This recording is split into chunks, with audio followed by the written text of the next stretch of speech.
Hai guys, I'm coming back right now. Setelah part pertama kemarin, kita udah nyiapin bahan-bahan dan juga tempat yang akan kita gunakan untuk project belajar liver disease classification. Part kedua kali ini kita bakal mulai masuk ke sesi coding.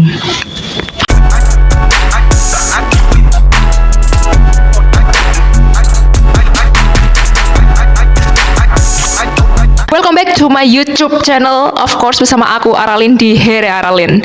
Halo guys, pecinta dan penikmat machine learning, data science, gimana akhir pekan ini? I hope you all nice. Ya, lanjutan sesi belajar kemarin terkait liver disease classification. Oh ya, buat kalian yang baru nonton di sini, kalian harus nonton dulu part satunya di videoku. Aku cantumin linknya di bawah.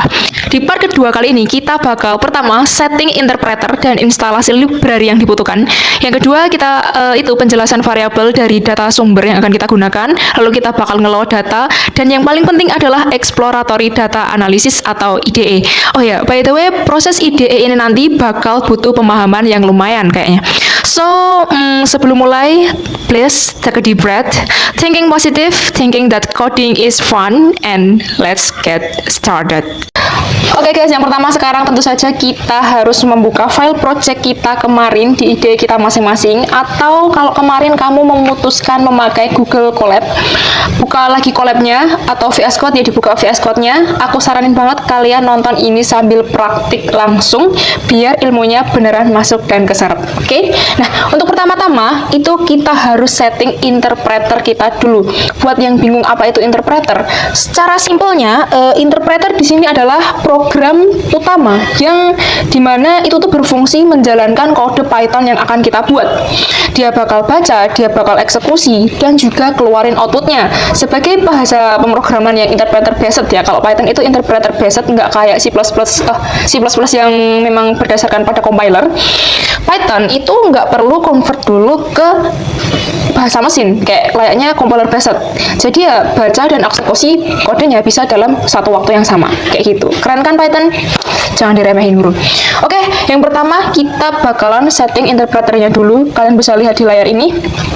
Kalian bakal nemuin di sini ada Python 3 karena memang ini sudah aku integrasikan dengan Python. Jadi kalian setting dulu. Kalau pakai Google Collaboratory, kalian nggak perlu setting interpreter atau apapun itu, udah siap dan ready buat kerja. Karena di sini aku pakai IDE, aku harus setting interpreter dulu. Klik di sini. Nah, di sini ada beberapa interpreter yang memang pernah aku gunakan. Ini kita add new interpreter. Lalu nanti bakal muncul add local interpreter, tapi ini punya aku masuk ke dalam, sorry banget. Nah, di sini ada generate new dan juga select existing. Kalau generate new kita itu bikin lagi yang baru. Tapi kalau select existing itu kita pilih yang udah ada, karena di video pertama kita udah bikin environment-nya. Jadi otomatis kita harus select existing. Kayak gitu. Kita pilih select existing dengan type apakah dia mau pakai Python, Conda ini nih. Aku pilih karena kita pakai Python, environment Python, kita pakai Python dan juga Python Path. Nah, di sini karena kemarin kita udah bikin environment, kita pilih kita cari folder yang kemarin dimana kita bikin itu. Kemarin aku di liver classification, terserah kalian di mana. Kita masuk ke folder script dari folder environment yang udah dibikin kemarin, lalu kita cari Python-nya. Nah, di sini python.exe ini yang bakal kita pilih, Python yang akan kita gunakan sebagai program utama yang akan menjalankan program Python kita ini nanti. Kita pilih dan juga kita open. Oke, sudah terload, lalu kita klik OK. Biasanya di bawah sini di sampingnya bakal ada scanning installer dan lain-lain. Ini idenya menyiapkan segala dependensinya, jadi kita tunggu aja.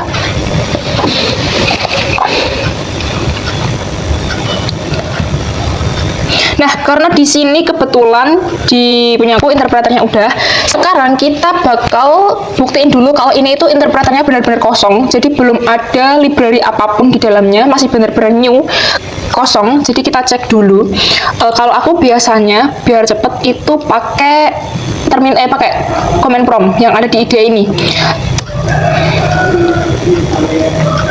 Nah, di sini kita bisa cek.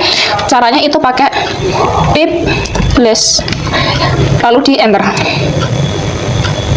Nah, di sini terdapat daftar package dan juga version apa aja yang udah ada di dalam environment ini. Nah, ternyata karena ini memang masih baru ada package pip dengan version 25,2. Jadi masih terbukti ya kalau misalnya ini belum ada library-library atau package-package yang lainnya, masih benar-benar baru. Atau kalian kalau tidak mau pakai command prompt, kalian bisa pakai sebuah fitur dari PyCharm, yaitu di file, lalu kalian pilih setting. Di sini lalu ada Python, lalu biasanya ada di project, lalu kalian bisa pilih Python interpreter, dan di sini akan tertampil kalau kita baru punya package pip aja dengan version 25,2, sama kan kayak yang ada di command prompt. Nah, di sini nanti juga kita bisa melakukan penambahan atau instalasi library package melalui IDE ini langsung kayak gitu. Tapi juga bisa dilakukan instalasinya melalui command prompt. Oke, interpreter udah, interpreternya masih baru. Sekarang kita lanjut ke interpreternya udah siap, interpreternya masih baru, belum ada library-library lain, padahal kita butuh library. Berarti selanjutnya kita harus melakukan instalasi library dulu.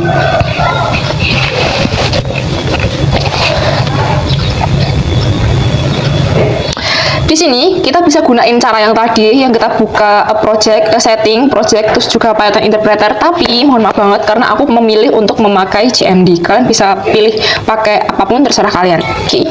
Di sini kita buka lagi command prompt. Bentar, ini aku clear dulu ya biar bersih. Nah, gimana caranya? Buat anak Python pasti sudah hafal banget dengan cara ini. Itu sederhana. Pip install apapun yang kita butuhkan. Nah, karena kemarin di video pertama kita udah deskripsikan kan, kita udah sebutin kan apa aja yang kita butuhin. So, bener banget kalau kalian belum nonton video 1, nonton dulu sana. enggak. Oke, di sini kita bakal butuh pandas. Lalu kita butuh numpy, ditulis aja semuanya sekalian biar nanti nggak harus nunggu-nunggu dulu, nggak. Sekalian langsung jadi satu.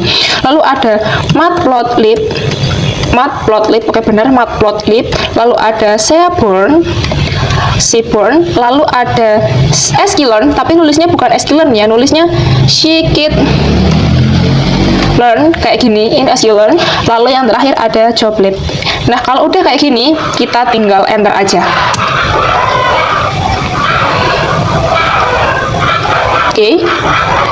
Nah, ini mulai melakukan instalasi. Biasanya butuh waktu beberapa menit karena ini kita menginstal sekitar 6 package sekaligus, so kita tunggu aja.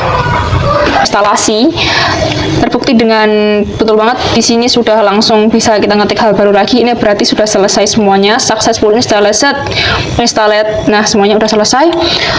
Selanjutnya adalah yang akan kita lakukan menunggu lagi, karena kita bisa lihat di sini interpreternya segalanya sedang menunggu update karena kita habis memasukkan packaging dan library baru, jadi interpreternya lagi diperbarui. Kita tunggu dulu kalau tidak mau terjadi crash. Nah, oke, sekarang interpreternya udah ready, udah diupdate juga. Lalu langkah selanjutnya adalah kita bikin file Jupyter Notebook. Caranya kayak gimana? Di sini kita ada di bagian sidebar untuk project, di dalam folder liver classification. Ingat ya, di dalam folder liver classification. Di sini juga data kita udah kita masukin yang kemarin, data pasien penyakit liver.csv. Nah, kita bikin file baru, kita klik tanda plus. Di sini kalau kalian udah terhubung ke Jupyter Notebook, kalian pilih Jupyter Notebook. Lalu kita bikin file baru. Di sini aku mau kasih nama liver classification. Oke, terserah kalian mau kasih nama apa. Yang terpenting usahain jangan ada spasi. Jadi spasinya bisa kalian ganti pakai strip kayak gini atau pakai underscore. Oke, terus kita enter. Nah, di sini file liver classification udah ada, di mana formatnya IPYNB. Ini semacam Python notebook kali ya. Dan di sini kita akan ngoding. Nah, karena file Jupyter Notebook-nya udah ready, sekarang langkah selanjutnya adalah kita bikin markdown dulu sebagai judul utama kita. Oke ya guys, BTW kalau kalian tanya kenapa ribet-ribet harus pakai judul ini, aku punya prinsip belajar dimana kalau belajar kita itu harus terstruktur ya. Kalau misalnya kita butuh judul dulu, lalu ada subjudul dan lain-lain, kita bikin. Kita butuh catatan apa, kita butuh list ini, kita bikin kayak gitu. Jadinya menurutku belajar dengan cara terstruktur itu lebih memudahkan kita mau alurnya kemana dan arahnya kemana, daripada kita belajarnya istilahnya kayak acak-acakan kayak gitu, kayak dari sini switch sini. Nah, aku tidak prefer ke sistem belajar yang kayak gitu. Nggak tahu juga kalau kalian, setiap orang punya sistem belajar sendiri-sendiri, tapi kalau aku biasanya aku kayak gini. Oke, kita bikin markdown dulu. Caranya gimana? Di atas kalian bisa pilih markdown, lalu untuk header 1 itu kalian bisa ketik pagar 1 lalu spasi, lalu kita kasih judul di sini liver disease classification. Nah, kayak gini, lalu di enter aja. Kok nggak bisa ya? Oh, ini di checklist. Oke. Nah, kayak gini. Jadi ini nanti bakal menjadi semacam sebuah induk dari project-project kita ke bawahnya. Kalau misalnya di Word yang kayak header atau apalah itu. Nah, kayak gitu. Jadi ini nanti bisa dibuka, bisa ditutup. Kayak gitu. Dan selanjutnya kita bakal jelasin setiap variabel yang akan kita gunakan yang udah ada di data kemarin ya. Kalau di antara kalian ada yang bertanya, "Kak, ngapain sih kita perlu tahu segala variabelnya itu apa aja? Perlu tahu identitas atau istilahnya deskripsi dari variabelnya? Kan kita tinggal pakai aja, penting model jalan, akurasi oke. Kamu nggak salah kalau itu tujuan kamu untuk pemahaman konsep dasar dari machine learning.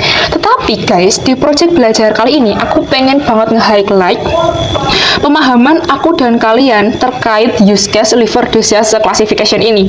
Karena jika ML atau data science diaplikasikan ke dunia nyata, itu bukan cuma soal melatih model, tetapi juga terkait dengan business understanding. Kita harus paham terkait project yang kita kerjain ini.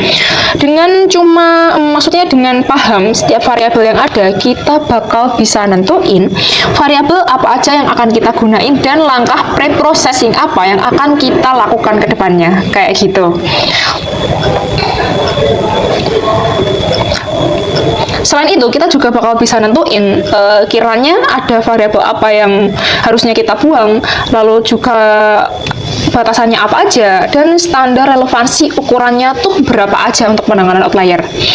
Oke.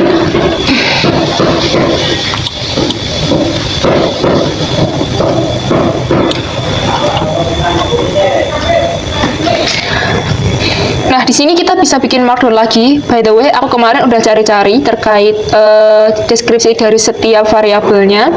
Di sini kita bisa klik markdown lagi. Terserah kalian bakal lakuin atau enggak. Oh ya, ini nanti filenya bakal aku masukin ke GitHub.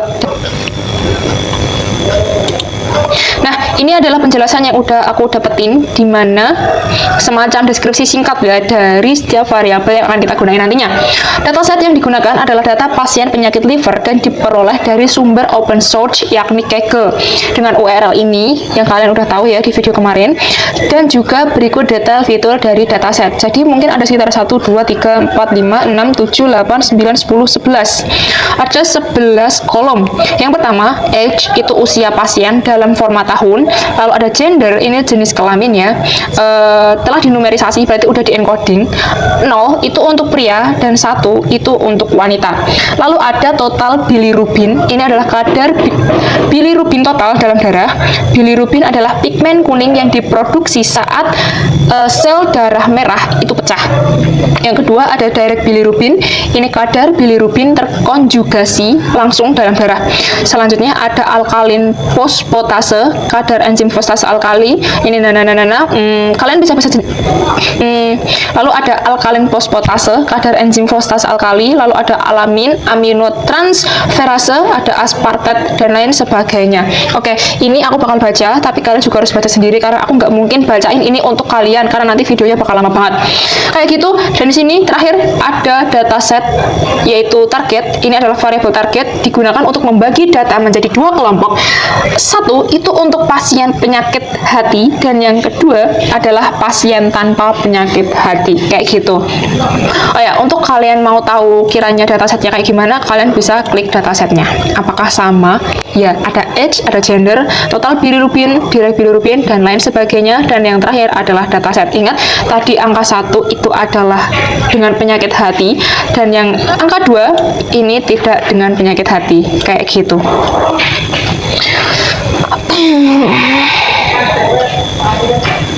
Setelah kita tahu, bener sih coba. Setelah kita tahu variabelnya apa aja, selanjutnya kita bakal import library yang kita butuhin yang tadi udah kita download, dan juga melakukan load dataset ke dalam Jupyter Notebook ini. Kalian ikuti aja, oke? Di sini aku bikin markdown dulu biar nanti terstruktur. Karena tadi udah pagar 1, kita bikin header 2 dengan pagar 2. Ini ada load library dan import data. Oke, jadi kita import library atau package yang udah kita download tadi. Caranya pertama kita import dulu, ada pandas, lalu ada apa lagi coba? Ada numpy, lalu ada matplotlib.pyplot. Ini lalu ada Seaborn. Oke, ini dulu. Nah, biasanya karena kalau kita ketik pandas di dalam codingannya nanti itu bakal lama, atau istilahnya nggak efisien ya, kita ketik sekitar 6 huruf, jadinya kita bisa singkat jadi kayak pandas as pd. Nah, jadi nanti untuk akses itu bukan pandas.function isi library-nya, tapi pd.function yang akan digunain kayak gitu. Jadi dan numpy ini bisa numpy as np, lalu ada matplotlib.pyplot ini as plt, lalu ada Seaborn ini as sns. Aku nggak tahu ya kenapa singkatannya bisa kayak gini, tapi ini common use. Lalu ada sklearn. Nah, kalau sklearn ini kita nggak pakai import, tapi kita pakai from sklearn ini bakalan banyak sklearn-nya jenisnya. Jadi yang pertama, karena kita nanti akan melakukan splitting, ini aja ya, model selection, import train test split untuk splitting nantinya. Lalu ada from sklearn juga, kita pilih pre-processing, import mungkin encoding, atau mungkin nanti untuk scaling kita bisa pilih min-max scaler. Lalu ada juga robust scaler, tapi nanti kita pilih scalingnya tergantung dengan datanya nanti bakal bagaimana. Lalu ada label encoder. Nah, sementara ini dulu. Lalu ada from sklearn lagi karena di awal aku udah bilang aku mau pakai decision tree, jadi di sini kita ambil tree, lalu import decision tree classifier kayak begini. Lalu juga ada from sklearn lagi, lalu metric. Nah, kita ini nanti bakal digunain untuk melihat akurasi, untuk mengevaluasi model di akhir. Import classification report kayak gitu. Nanti di dalam classification report ini udah komplit dari akurasi, lalu ada precisionnya, ada recall-nya, ada F1 score-nya kayak gitu. Lalu yang terakhir adalah joblib yang nanti bakal kita gunain untuk nge-save algoritma scaling, lalu save encoding-nya, lalu juga save modelnya.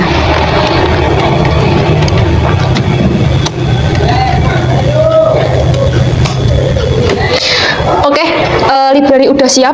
Sekarang kita jalanin sel ini. Nah, karena tadi interpreternya masih baru, kita harus nunggu lagi buat ini nge-load dulu. Kita tunggu dulu pokoknya ya. Kalian juga pasti nunggu kalau masih baru. Nah guys, ini Jupyter servernya udah dimulai di localhost 8888, dan ini karena interpreternya udah ready, udah ke-connect ke server Jupyter Notebook-nya, jadi udah bisa jalan, terbukti dengan nggak ada error. Di sini ada checklist hijau kayak gitu ya. Nah, udah bisa jalan. Selanjutnya yang pertama kita bakal nge-load dataset. Kita bisa buat kode sel baru lagi, lalu ada load dataset. Kalian ikutin aja ya. Aku capek kalau ngomong terus. Apaan sih monitoring tapi capek. Oke. Kalian terserah mau bikin variabel apa, tapi kalau aku pakai variabel df data frame. PD kita ngambil pandas, kita panggil pandas, lalu PD red CSV karena format data kita adalah CSV. Lalu kita panggil data kita tadi apa ya nama datanya ya? Kalau lupa, oh ini di atas ada data pasien penyakit liver. Ini untuk ngeload, lalu kita bisa buka ini sebagai data frame dengan memanggil df.head. Ini function ya, function head, di mana function ini menampilkan 5 baris pertama, baris teratas dari data frame kita ini. Sebenarnya kita nggak cuma bisa panggil head, tapi kita bisa panggil ekornya juga, itu pakai df.tile. Oke, dan ini kita terserah mau kasih angka berapa, tapi defaultnya ada 5 baris pertama. Jadi meskipun kita nggak setting angkanya berapapun, juga nanti bakal keluarnya adalah 5, kayak gitu. Nah, ini dia data frame-nya udah keluar persis dengan data yang ada di sini. Kalau misalnya kita mau keluarin 10 data, oke, bisa kayak gini. Ini 10, tergantung kalian maunya berapa, tapi karena ini cuma mau buktiin 5, jadi kita 5 aja. Selanjutnya yaitu adalah kita mau tahu nih kira-kira ada berapa baris dari data frame ini. Kita pakai yang namanya df.info. Ini buat ngecek ya berapa baris, terus data setnya itu per variabelnya tipe datanya apa aja, kayak gitu. Kita tinggal tulis df.info lalu ini. Nah, ternyata terdapat 11 11 fitur. Maaf ya, berisik banget karena jujur samping rumahku tetanggaku baru bangun rumah. Oke.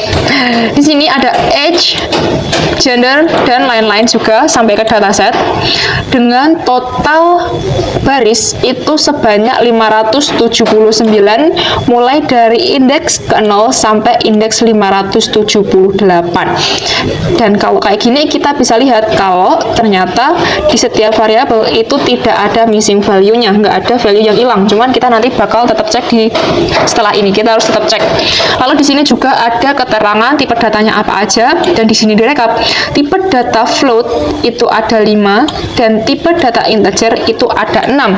Jadi meskipun ini berbeda ya, float sama integer, tapi sama aja. Semua variabel yang ada di sini itu merupakan variabel numerical, nggak ada variabel kategorikal kayak gitu. Karena kita tahu kalau ternyata semua variabelnya numerical, tidak ada kategorikal, berarti kita tidak perlu melakukan proses label encoding. Buat kalian yang masih belum paham apa itu label encoding atau encoding, one hot encoding, dan lain encoding, itu adalah sebuah semacam apa ya guys? Itu kok kayak gimana kita ngerubah sebuah data yang dimana data itu awalnya objek atau huruf ya, terdiri dari huruf semacam kayak kata, kalau misalnya laki-laki, perempuan, terus ada apel, terus ada pisang atau lain sebagainya, mungkin ada data-data kategorikal yang lain. Nah, itu harus kita rubah dulu ke numerik, pakainya label encoding. Kenapa harus dirubah? Karena guys, model komputer kita itu tidak bisa mengolah data huruf. Komputer kita itu hanya bisa mengolah data berupa angka aja, angka biner kayak gitu. Itulah kenapa harus di encoding. Tapi karena data kita nggak ada kategorikal, so easy, kita nggak bakal melakukan label encoding kali ini. Selanjutnya, ini untuk membuktikan lagi, kita perlu tahu dimensi dari data ini. Apakah benar dia berdimensi 579 banding 11 atau enggak? Kalau salah, kalau beda, berarti kemungkinan ada yang salah dengan datanya. Mungkin ada missing value atau gimana. Kita cari tahu dulu dengan df.shape. Kayak begini. Lalu run. Benar, ternyata ada 579 baris dan juga 11 kolom, sehingga antara dimensi dengan info yang ada di sini itu sudah selaras kayak gitu. Oke, karena kita udah tahu datanya, kita udah tahu info awalnya dan juga dimensinya yang udah cocok, kita lanjut ke tahap yang kita tunggu-tunggu, yaitu adalah exploratory data analysis. Di sini aku udah buat header 2 lagi, kalian bisa bikin juga di notebook kalian. Exploratory Data Analysis, EDA. Apakah itu? Simpelnya, ini adalah part di mana kita bakal explore data lebih dalam dan juga lebih jauh. Tujuannya apa? Biar kita tahu karakter datanya gimana, lalu modelnya gimana data kita itu, sehingga kita tuh bisa nentuin langkah apa yang bakal kita ambil di tahap pre-processing data kita nanti, dan juga di tahap build model nanti. Kita bisa pilih, oh kira-kira kalau datanya kayak gini, kita pakai model apa ya, kayak gitu. Untuk ide yang pertama, aku bakal di sini, ayolah, aku bakal ngecek missing values-nya dulu. Meskipun tadi di info kita udah tahu ya, kalau misalnya kayaknya nggak ada nih missing values-nya, tapi ya who knows kan, kita perlu buktiin lagi di sini. Kita bakal cek missing values-nya. Caranya gimana? Caranya adalah kita panggil data frame, lalu is null.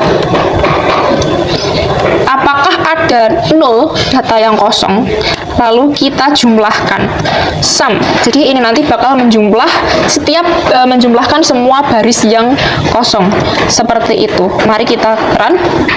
Ternyata sama sekali tidak ada baris yang memiliki data kosong. Jadi udah benar-benar sama ya kayak di sini. Nggak ada istilahnya, nggak ada missing values-nya karena semua sama 579 dari atas sampai ke bawah. Keren. Oke, setelah kita tahu kalau ternyata datanya tidak ada yang kosong ya, nggak ada missing values, udah sesuai dengan di info yang di atas tadi. Sekarang kita bakal lanjut ke cek statistik deskriptifnya. Nah, ini itu apa? Di sini kita bakal tahu setiap variabel itu berapakah nilai minimalnya, berapakah nilai maksimumnya, lalu min, median, modus, lalu interkuartil kita bakal tahu di statistik deskriptif ini. Oke, caranya gimana? Kalian ikutin aja.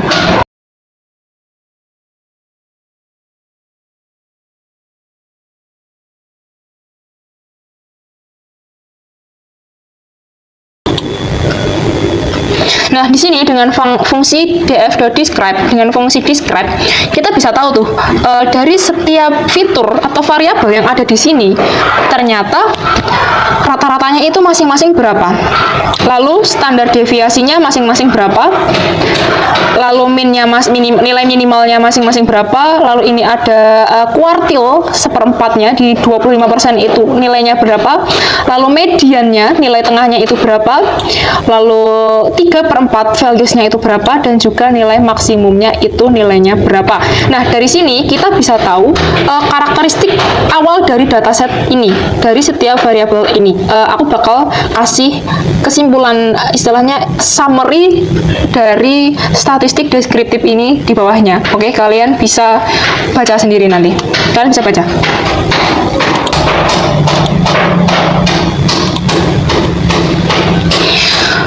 Nah, di sini adalah penjelasan yang aku berikan. Fitur alkalin fosfatase, alamin aminotransferase, dan aspartate aminotransferase memiliki rentang sangat jauh antara nilai minimal dan nilai maksimal, sehingga ini itu butuh yang namanya normalisasi atau scaling.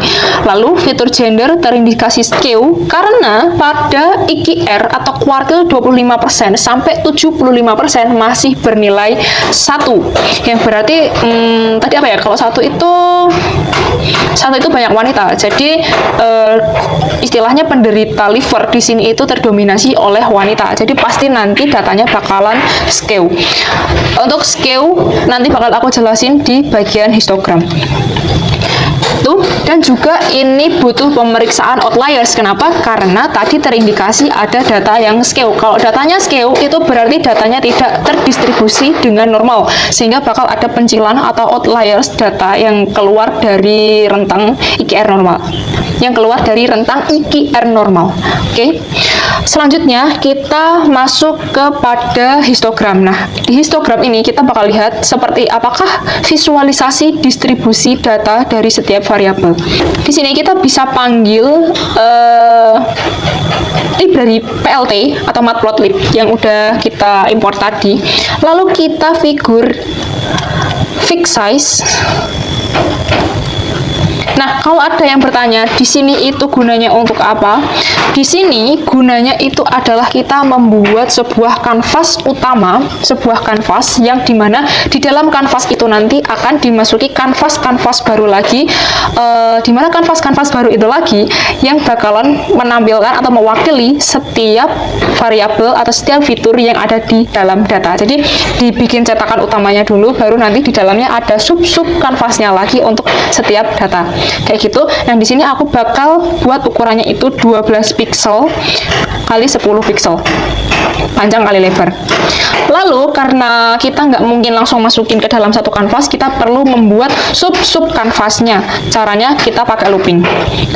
For i untuk kolom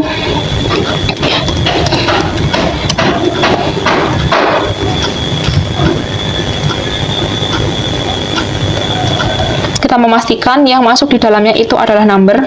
Kalau apa ya, mungkin nanti kalau misalnya kita coba hanya pakai df saja, apakah bisa ataukah harus pakai kayak gini.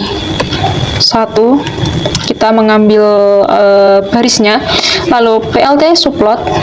Subplot tadi kan kita udah buat plot, nah kita bikin subplot.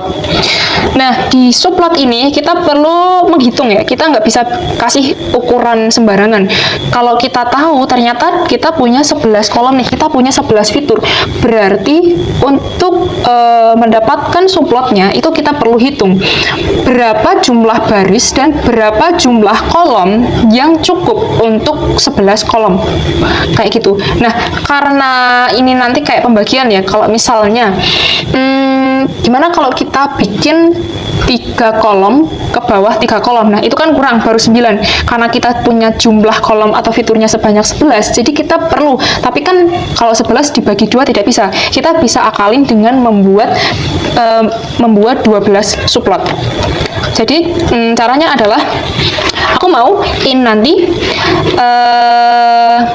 ke bawah itu ada 4 baris, lalu ke samping itu ada ke bawah ada 4 baris dan ke samping itu ada 3 kolom seperti itu, dan isinya itu adalah i, dimana i ini adalah nilai dari setiap fitur seperti itu. Lalu kita panggil SNS atau seaborn histoplot untuk menampilkan visualisasi histogram.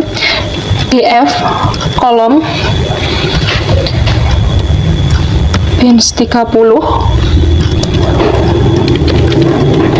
true.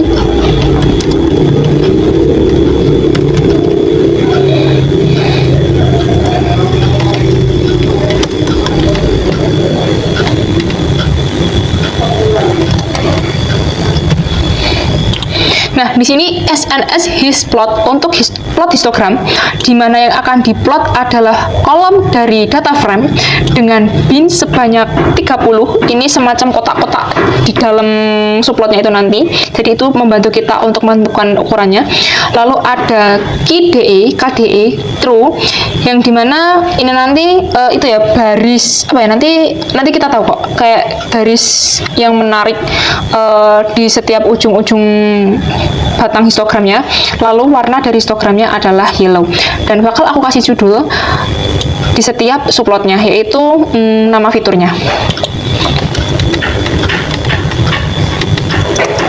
Lalu ada PLT tag layout, ini untuk istilahnya apa ya namanya ya, membuat plot yang kita tampilkan itu tuh udah otomatis rapi, simpelnya kayak gitu.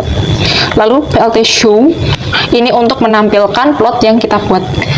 Seharusnya 3 error. Apakah error? Nah, tidak error.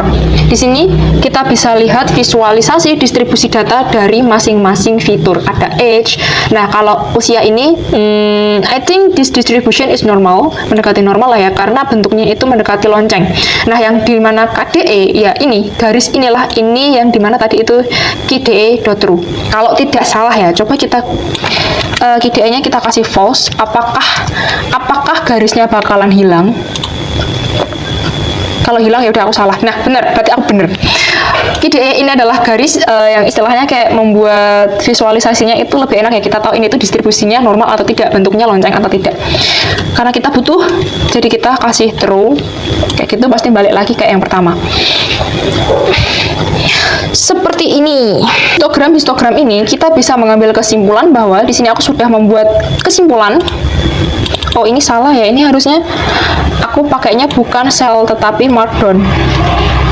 Seperti ini, di mana fitur Edge memiliki distribusi yang hampir merata, distribusi yang hampir normal ya. Kayak kenapa kalau kalian mau tahu distribusi normal itu bagaimana? Di mana sebuah data itu min, median, dan modusnya itu berada di satu tempat yang sama. Jadi kayak ada satu titik, satu garis di tengah yang menjadi tempat nilai min, median, dan modusnya itu sama. Ya gitu. Jadi kalau misalnya ditarik itu bisa membentuk sebuah lonceng seperti itu. Jadi tidak berat ke kanan atau berat ke kiri. Gender didominasi oleh gender tadi. Kalau ini wanita ya, oh ini salah guys, oh ya ini aku salah. Tadi wanita kan, kalau satu seperti ini, bener kan tadi wanita? Bener gak sih? 0 untuk pria, 1 untuk wanita. Oke, bener. Aku bener. Lalu ada total bilirubin, direct bilirubin, dan yang lainnya cenderung right skew, yang berarti rata-rata bernilai minimum. Kayak ini, total bilirubin, lalu direct bilirubin, alkalin fosfatase, alamin ini, dan yang lainnya. Ini adalah right skew. Nah, bentuknya right skew itu kurang lebih kayak gini. Ekornya itu panjang di sebelah kanan. Nah, kalau kayak gini kan kita bisa tahu ternyata data-datanya itu tuh lebih banyak didominasi di nilai minimum. Tuh. Lalu target mayor di kelas 1 berarti banyak pasien yang terkena liver. Nah, targetnya untuk nilai Y, kita memiliki data yang dimana lebih banyak pasien yang terkena penyakit liver.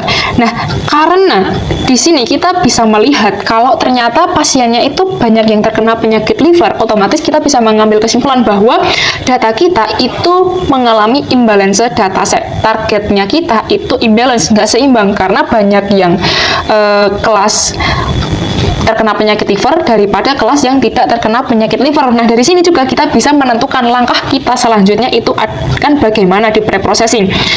Setahuku ya, kalau misalnya datanya itu imbalance, itu model bakal cenderung bias memprediksi kepada target yang itu tuh mayor.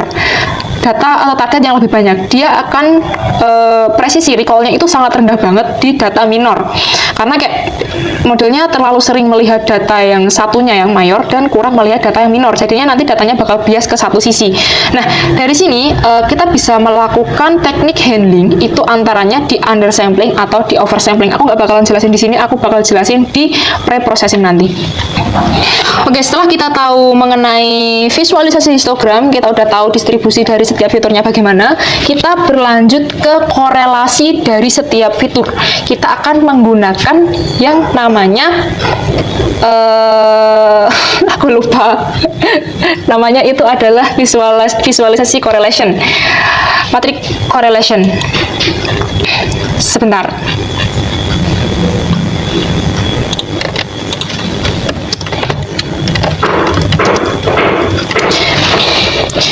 Di sini kita akan menggunakan function core, CORR, itu miliknya dari data frame, dari Pandas ya.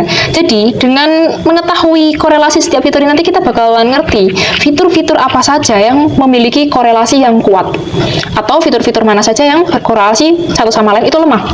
Caranya gimana? Lihat aja, nggak usah banyak-banyak.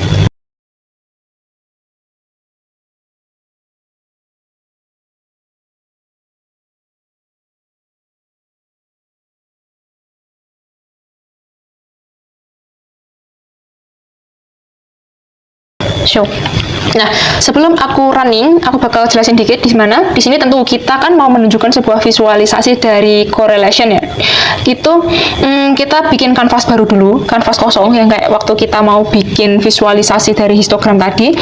Lalu kita membuat sebuah variabel baru itu bernama correlation. Terserah kalian mau bikin nama variabelnya apa. Di mana di dalamnya itu adalah data frame yang diberi fungsi core. Di mana fungsi ini bakal istilahnya gimana, simbolnya itu memberikan nilai pada masing-masing korelasi antar fitur. Jadi setiap fitur itu bakal diberi nilai korelasinya tinggi atau rendah. Lalu visualisasinya akan menggunakan heat map dari Seaborn. Yang akan divisualisasikan adalah variable correlation. Anode di sini untuk menampilkan value seberapa besar nilai korelasinya itu true. Lalu ada FMT, ini format untuk format anode-nya. Dot 2F yang berarti nanti di belakang koma akan ada 2 angka.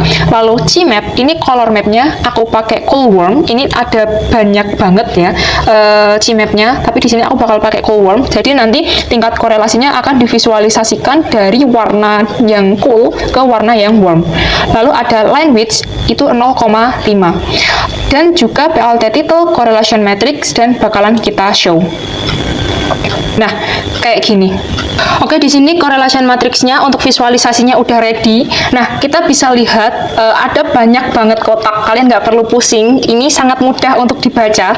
Dimana untuk nilai Y ini juga adalah fitur dari dataset dan nilai X itu juga fitur dari dataset.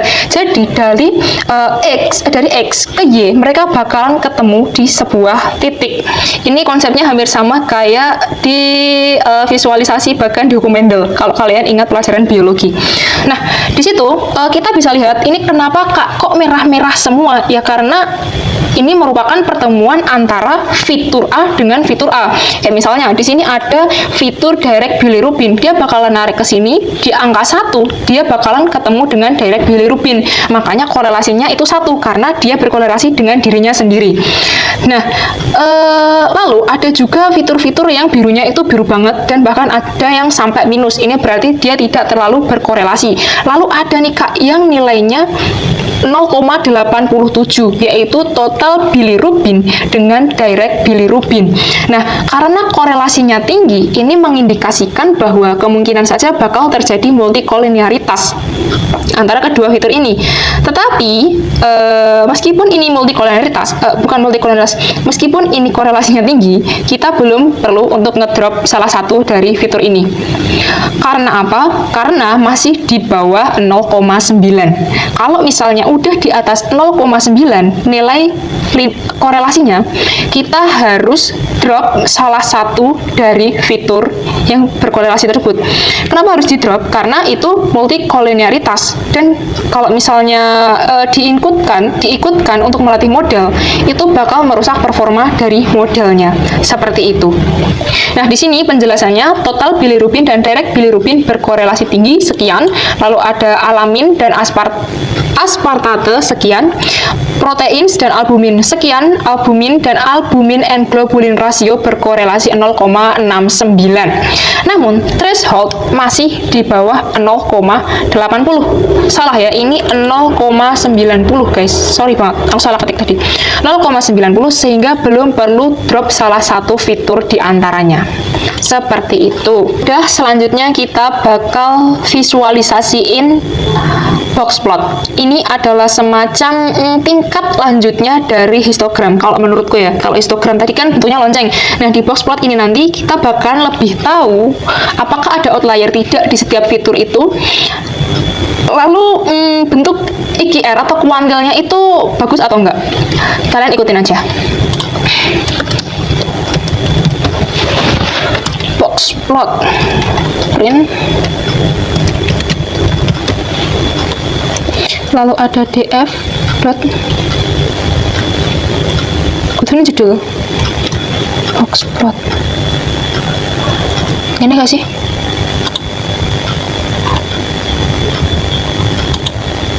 Oh salah, plt dot figure size 12,10 df box plot.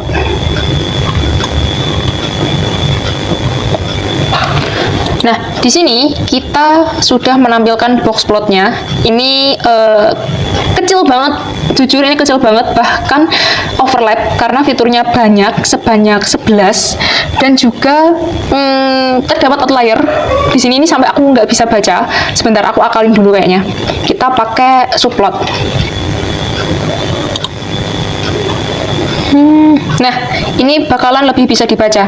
Ini untuk Edge, karena tadi aku udah bilang fitur Edge itu hampir terdistribusi normal, makanya box plotnya bentuknya bisa bagus ya. Dari visualisasi kuartilnya, lalu ada whiskernya juga sama panjang, dan ke min max-nya juga oke. Jadi selaras kan, distribusinya bagus, sesuai antara histogram dengan box plot. Lalu gender, ini tentu banyak banget di satu. Lalu juga total bilirubin, ini outliernya banyak banget. Lalu direct bilirubin juga sama, outliernya banyak banget, dan juga fitur-fitur yang lainnya.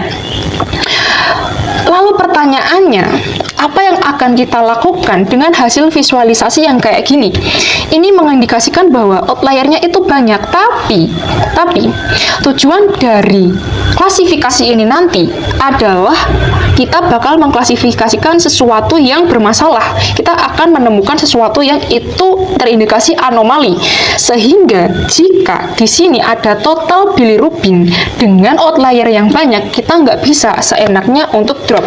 Karena bisa saja nilai-nilai outlier inilah yang justru mengindikasikan kalau pasien itu terkena penyakit liver. Karena kan kalau misalnya dia terkena penyakit, otomatis ada anomali yang terlekat pada dirinya. Jadi, oleh karena itu, kita nggak bisa langsung simpulin kalau, oh, ada outlier di ini, dan aku bakalan drop semuanya. Nggak bisa kayak gitu. Ini harus kita cek dulu, apakah outliernya itu relevan terhadap kasus ini atau enggak. Nah, di sini aku udah searching dan ternyata itu ada penjelasannya. Aku bakalan kasih di background-nya. Di sini outlier di total bilirubin itu relevan, guys. Kenapa? Karena orang dengan penyakit liver itu total bilirubinnya bakal berada di atas 1,2 mg per desiliter. Ini apa ya, darahnya atau apa, aku nggak tahu. Lalu direct bilirubin ini di atasnya, lalu alkalin ini juga di atas 150. Kita coba lihat alkalin fosfatase. Di sini di atas 150 itu aja dia udah terkena penyakit liver. Kalau misalnya dia di atas 400, bahkan ini berada di atas, ini udah pasti di atas 400, dia obstruksi biliar. Yang kalau aku searching tadi itu artinya dia udah akut untuk level penyakit livernya. Correct me if I'm wrong, jika di antara kalian ada orang kesehatan, kalian bisa mengoreksi di kolom komentar. Lalu ada alanin aminotransferase, ini penyakit livernya itu kalau terkena penyakit liver di atas angka 55 dan akut dan bersifat akut di atas 1000. Apa tadi? Alanin aminotransferase. Nah, ini bahkan dia udah ada yang di atas 1000, udah sampai 1500, udah sampai 2000. Berarti oke, dia terkena penyakit liver. Lalu di atas 40 dan ada outlier di albumin and globulin rasio, penyakit liver di bawah 1 akibat penurunan albumin dan peningkatan globulin.